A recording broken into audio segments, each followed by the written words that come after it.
नमस्कार, मेरा नाम है यशवंत और आप NH24 न्यूज़ देख रहे हैं।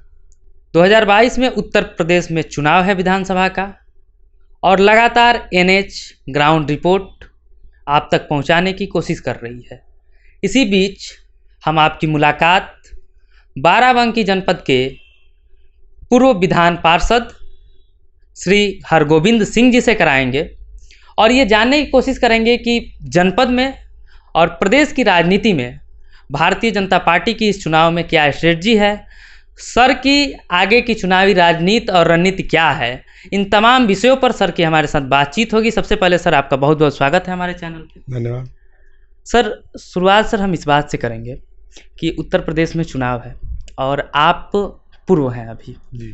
तो ये एक बड़ा प्रश्न है कि इस चुनाव में आपकी भूमिका जनपद के स्तर पर और मंडल के स्तर पर, जो आपका 3, 4, 5 जनपदों का जो क्षेत्र है उसमें आपकी भूमिका, क्योंकि आपको एक इस रूप में भी देखा जाता है कि जब भारतीय जनता पार्टी अपनी शुरुआत जो है उस समय मतलब विधानसभा चुनाव की जब तैयारी कर रही थी पिछले विधानसभा की, तब आपने जो है न सरकार थी उस समय न सत्ता थी पार्टी के पास, लेकिन आपने पार्टी के साथ खड़ा होकर कंधे से कंधे मिलाकर राष्ट्रीय नेतृत्व का सहयोग किया और पार्टी को ज़मीन पर मजबूत करने में, बूथ बूथ तक मजबूत करने में एक बड़ा योगदान रहा आपका। तो इन सब चीज़ों को लेकर क्या रणनीति है आपकी? 2017 के चुनाव से पहले जी 3 फरवरी 2015 को मैंने जहाँ भारतीय जनता पार्टी ज्वाइन की थी, मैं MLC रहा बहुजन समाज पार्टी से। वहाँ पर मुझे ऐसा लगा कि जो मेरी वैचारिक सोच है वो मैच नहीं कर रही है, इसलिए मैंने भारतीय जनता पार्टी के साथ खड़े होने का फैसला किया और मेरा 1 वर्ष का कार्यकाल शेष था। तभी मैंने उस कार्यकाल से इस्तीफ़ा देकर भारतीय जनता पार्टी को ज्वाइन किया। इस्तीफ़ा इसलिए दिया कि लोग कहते हैं कि ज़रूरत पड़ेगी तो मैं अपने स्वाभिमान के लिए कुर्सी को लात मार दूंगा। मैंने इस्तीफ़ा इसी बात को ध्यान में रखते हुए दिया कि कल को बसपा के लोग ये कहेंगे कि आप मेरे दल से MLC चुने गए थे, आपने भारतीय जनता पार्टी ज्वाइन कर ली, लेकिन मेरी पार्टी के द्वारा प्राप्त किया हुआ पद आपने नहीं छोड़ा, आप लोभी हैं, लालची हैं। तो किसी को ऐसा कहने का अवसर न मिले। मैं वहाँ से खाली हाथ गया था, वहाँ MLC बना, लेकिन जब वहाँ से चला तो मैंने अपने हाथ खाली कर दिए कि देख लो भाई, मैं कथनी और करनी में अंतर नहीं रखता। इसी विचार को लेकर मैंने भारतीय जनता पार्टी को ज्वाइन करने के तत्काल बाद उसी दिन इस्तीफ़ा दे दिया और उसको मंजूर भी करवा दिया बैठ करके। उसके बाद पार्टी ने मुझे, भारतीय जनता पार्टी ने संगठन में बूथ जो उसमें वोटर बना हुआ था उसके सत्यापन का कार्य चल रहा था। मैं उसमें प्रदेश के मंत्री थे और प्रभारी थे इस कार्य के, माननीय अनु गुप्ता जी जो इस समय प्रदेश के महामंत्री हैं, उनके साथ लगकर काम किया और गांव-गांव गली-गली जाकर वोटरों के सत्यापन का काम किया, उससे सदस्यता के सत्यापन का काम किया। अब 2017 में भारतीय जनता पार्टी में ने मान रखा, टिकट दिया, लेकिन बाराबंकी नगर की जो सीट है उसका समीकरण ऐसा है कि लगभग 56% यादव और मुस्लिम मतदाता हैं। एक बड़ा गठजोड़ बनता है। ऐतिहासिक वोट पाने के बाद भी भारतीय जनता पार्टी यहाँ से चुनाव नहीं जीत पाई। सभी आप समझ रहे हैं कि एक वर्ग विशेष ऐसा है जो भारतीय जनता पार्टी को हराने के लिए वोट करता है, उसकी निगेटिव वोटिंग होती है। वो अगर किसी प्रत्याशी को जिताने की कोशिश करता तो शायद भारतीय जनता पार्टी चुनाव जीत गई होती और मैं सदन में होता, लेकिन भाजपा का कमल नहीं खिल पाया। उस चुनाव के बाद हम लगातार क्षेत्र में लगे हुए हैं।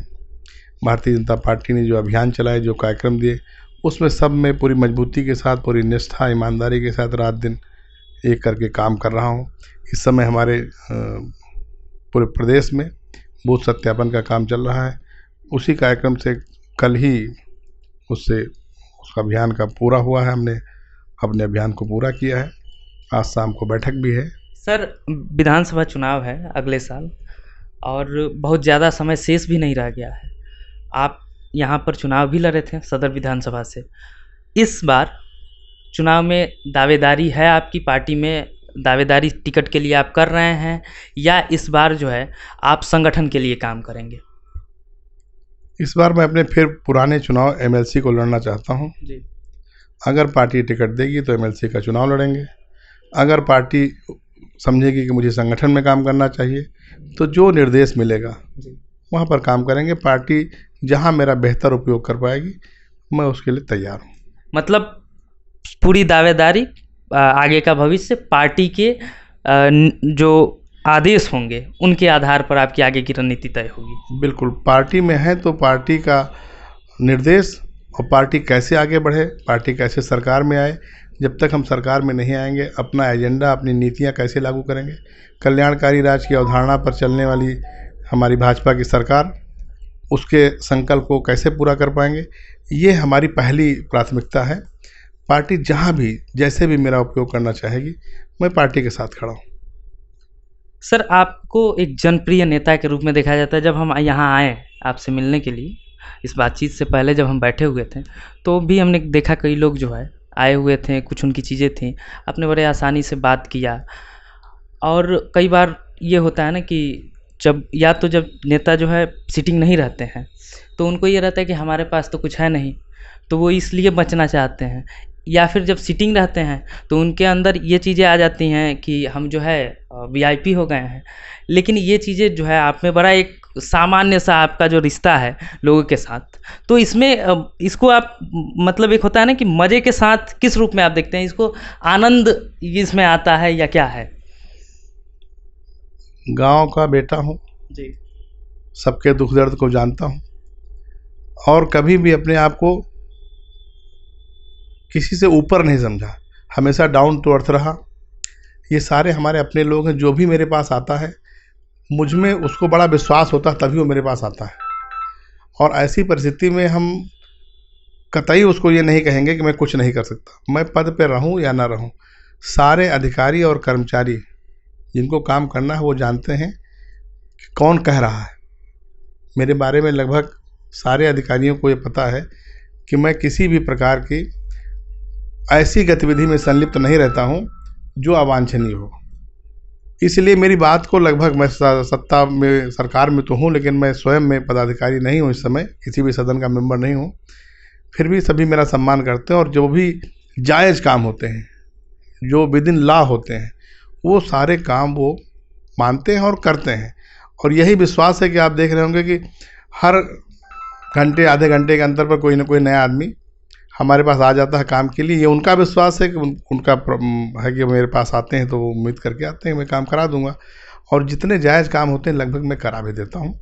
और इसी के लिए राजनीति में आए हैं। अगर ये भी ना हो पाए तो फिर राजनीति में रहने का कोई मतलब नहीं बनता है। जब आप कार्यकाल में थे, जब आप एमएलसी थे, तो आपने कई कल्याणकारी काम भी किए, विकास कार्य किया आपने, मीटिंग हॉल्स और जो है शमशान घाट के निर्माण और कई भी ऐसे काम किए। आप अगर एमएलसी का चुनाव लड़ते हैं तो वो चुनाव किन मुद्दों पर होगा? एमएलसी का चुनाव किसी मुद्दे को लेकर नहीं लड़ा जाता है। एमएलसी का चुनाव जनप्रतिनिधियों का चुनाव होता है। उनसे आपका कम्युनिकेशन कैसा है, उनसे आपके संपर्क कैसे हैं, उनसे आपके संबंध कैसे हैं, मुख्य रूप से ये चुनाव इस स्थिति पे लड़ा जाता है। और सरकार की नीतियों को लेकर के चुनाव लड़ते हैं। हमारा अपना कोई एजेंडा नहीं होता है, हमारी अपना कोई मैनिफेस्टो नहीं होता जिसको लेकर हम चुनाव लड़ें। सरकार की लोकप्रियता, सरकार का मैनिफेस्टो, सरकार का एजेंडा ही हमारा एजेंडा होगा। विधानसभा चुनाव में भाजपा की रणनीति क्या होगी? पूरे प्रदेश में माननीय योगी आदित्यनाथ जी, माननीय सुनील बंसल जी, माननीय स्वतंत्र देव जी, माननीय राधा मोहन सिंह जी जो हमारे प्रभारी हैं, ये सब लोग और उनके साथ तमाम रणनीतिकार बैठे हुए हैं। वो प्रदेश की रणनीति को तय करेंगे। हम लोगों को जो निर्देश मिलेगा उस पर काम करेंगे। लेकिन आज मैं आपको विश्वास दिलाना चाहता हूँ कि 2017 का चुनाव हारने के बाद हम लोगों ने फील्ड में इतना काम किया है और उन योजनाओं को, सरकार की योजनाओं को जन जन तक पहुँचाया है। और माननीय योगी आदित्यनाथ जी का और माननीय मोदी जी का जो एजेंडा गरीब गाँव, गरीब किसान कल्याण के बात जो चल रही है, उसके लिए जो काम कर रही सरकार वो गांव-गांव तक पहुंच रहा है। पूरे उत्तर प्रदेश में फिर भारतीय जनता पार्टी की बहुमत की बड़े बहुमत की सरकार बनेगी और 75 सालों के बाद 2022 में पहली बार नवाबगंज विधानसभा यानी बाराबंकी सदर में कमल खिलने जा रहा है। निश्चित रूप से इस बार कमल को यहाँ खिलने से कोई रोक नहीं पाएगा। सारी जनता अब पछता रही कि हमसे चूक हुई कि सरकार तो हमारी हुई, लेकिन सरकार में हमारा प्रतिनिधि न हो पाने के कारण विकास के जो काम यहाँ होने चाहिए थे उतने काम नहीं हो पा रहे हैं, क्योंकि उनका पक्ष रखने के लिए कोई सदन में मौजूद नहीं है। मतलब आप कह रहे हैं कि 2022 के चुनाव में बाराबंकी में जो सदर विधानसभा का सीट है वो फिर भाजपा के खाते में जाएगा, जो एक ऐतिहासिक जीत होगी भारतीय जनता पार्टी के लिए, क्योंकि पिछले लगातार चुनाव में ये सीट सपा बसपा के खाते में जाता रहा है। हाँ, निश्चित रूप से अभी तक भारतीय जनता पार्टी कभी यहाँ नहीं जीत पाई, लेकिन पिछली बार 68,000 मत पाकर भी ये चुनाव लूज कर गई भाजपा। और इस बार जो बसपा से लड़े थे हमारे प्रत्याशी सुरेंद्र सिंह वर्मा जी, वो भी हमारे साथ हैं और हम सब लोगों का संयुक्त प्रयास रंग लाएगा और 2022 के चुनाव में सदर से भारतीय जनता पार्टी इतिहास रचेगी। निश्चित रूप से अब की बार कमल यहाँ से खिलेगा। जाते जाते सर एक सवाल ये भी पूछना चाहूँगा मैं कि विधानसभा जो है सदर विधानसभा, यहाँ आपका सिटिंग विधायक नहीं है आपके, यहाँ की बड़ी समस्याएं आपको क्या दिखती हैं, जिन चीज़ों पर विधायक को काम करना चाहिए था लेकिन विधायक जी ने कोई काम नहीं किया है, या जनता और जनप्रतिनिधि जो है जो उपेक्षा रखते थे वो उनको नहीं मिला है? पिछले 10 सालों से माननीय सुरेश यादव जी यहाँ से विधायक हैं और 2012 से लेकर 17 तक सपा की सरकार भी रही। 4 बार से लगभग ब्लॉक प्रमुख रहे हैं या ब्लॉक प्रमुख के प्रतिनिधि भी रहे, इनके घर में ब्लॉक प्रमुख ही रही है। जब मैं दौरा कर रहा हूँ, क्षेत्र गांव-गांव जा रहा हूँ, तो सड़कों का वो बुरा हाल है जो बाराबंकी जनपद में के किसी भी दूसरे हिस्से में, ये नगर का क्षेत्र, नगर से सटा हुआ क्षेत्र है, लखनऊ राजधानी से सटा हुआ क्षेत्र है, बाराबंकी जनपद के किसी भी विधानसभा क्षेत्र से ज़्यादा खराब स्थिति यहाँ की है। सड़कें इतनी खराब हैं या कहीं बनी नहीं हैं, मतलब खराब के साथ साथ बनी ही नहीं है। इससे लगता है कि यहाँ के विधायक ने कभी यहाँ के क्षेत्र का पक्ष नहीं रखा। अगर वो विपक्ष में होते हुए भी, भारतीय जनता पार्टी की सरकार के रहते हुए वो अगर ठीक से विपक्ष की ही भूमिका निभाए होते, जब सरकार में थी तब भी नहीं कुछ काम किया और जब विपक्ष में तब भी अपनी भूमिका का ठीक से निर्वहन नहीं किया, अगर संज्ञान में लाए होते तो निश्चित रूप से भाजपा की सरकार, क्योंकि उसका भाजपा की सरकार का एजेंडा किसी व्यक्ति को संतुष्ट करने का नहीं, जनता को संतुष्ट करना है। काम के मामले में भाजपा की सरकार पीछे नहीं थी, कोई भेदभाव नहीं करती। प्रस्ताव जाना चाहिए था विधायक की ओर से, तो जो सड़कों छूटी हुई, अभी मैं गांव में जाता हूं तो तमाम सड़कें ऐसी मिलती हैं जो खड़ंजा है, मात्र खड़ंजा है, और वो खड़ंजा ऐसी स्थिति में है कि उनमें गाड़ी किनारे से निकालना पड़ता है, अदरवाइज गड्ढे हैं वो बैठ जाए। लेकिन निश्चित रूप से मैं कह सकता हूं कि हमारा जो वर्तमान का विधायक है समाजवादी पार्टी का, वो अपनी भूमिका का निर्वहन ठीक से नहीं किया। इसकी वजह से यहाँ की जनता को तमाम वो लाभ मिलने चाहिए थे जो सरकार को नहीं मिल पाए। बहुत बहुत धन्यवाद सर हमसे जुड़ने के लिए और बातचीत करने के लिए। आप अगर ये बातचीत फेसबुक पर देख रहे हैं तो हमारे पेज को लाइक कर लीजिएगा, अगर यूट्यूब पर देख रहे हैं तो चैनल को सब्सक्राइब कर लीजिएगा और हमारे साथ जुड़े रहिए। पूरे चुनाव कवरेज में हम ऐसे ही तमाम राजनीतिक लोगों से बातचीत करके ग्राउंड का हाल आप तक पहुंचाते रहेंगे। धन्यवाद।